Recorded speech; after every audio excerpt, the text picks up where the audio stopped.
Welcome everybody to a brand new Should You Watch Anime.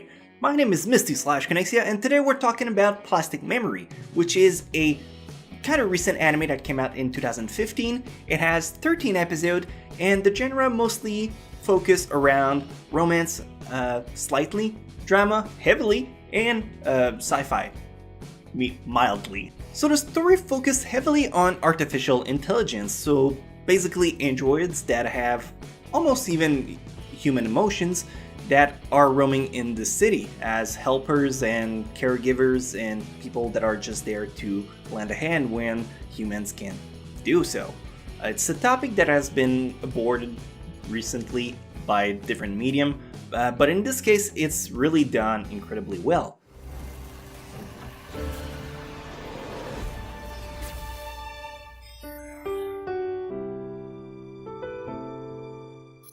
The story is about Tsukasa, a college student that couldn't finish his entrance exam, so instead he's forced to get a job directly, and to do so he has to use his father's connection to score an employment in a company that is focusing on retrieving said androids. Because the androids have a lifespan, and after the lifespan is expanded, they go rogue. So they have to retrieve every individual robot so they don't go and create havoc in the city before they do so. But the problem is people get attached to their companion robot AI, so it's really a struggle to get them to sign the paper to allow them to take them back. So basically it's a deadline that they have to meet. Now to do so, Tsukasa is paired with an android girl that is called Ayla.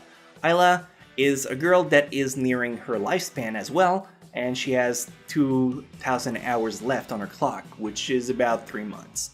So the story begins as the two pair together and they try to find a connection between each other and just get along. You also have other characters in the story as well that are focusing a lot on building the relationship between Ayla and Tsukasa. The basic characters, I would say, are kind of one-dimensional at first, but as it goes on they deepen a lot their personas and it gets them to be endearing. You have the obvious tsundere girl that is always walking on him when he's doing indecent stuff and just loses her mind. You have her partner AI, which is a young boy that is kind of going at his own pace, enjoying games and just working when he has to. You have the mentor that was the previous partner to Ayla, and she's a kind of strict lady that tries to not get emotionally invested in everything, always drinking, you know, the type of girl. You also have the other older mentor who is always cheery but kind of has a dark past that he's trying to hide. So altogether the people are really a dynamic combination that makes it really interesting, and it keeps you really invested in the story. 何が？司のあのだらしない顔、これだから素人は。なんだお前、やきもちか。 Every episode has this omnibus format type of approach where something happens in an episode and then within the next one something entirely different is going on. But despite this episodic approach, it still keep on the relation that they're building throughout each and single one of them. I'm not gonna lie, they focus a lot on trying to make the viewers cry in every episode they can, and most often enough it almost works. You feel the connection between the android and the person that they're trying to take care of, and when it's time to separate them, it can get a little tear-jerking. An aspect that I enjoy a lot out of the anime is the art and the music. The visuals are absolutely stunning, the animation is pretty much flawless.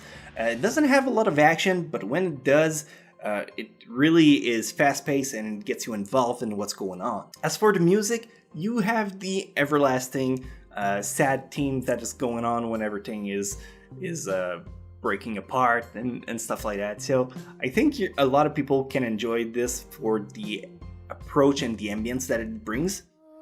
ほら、行こう。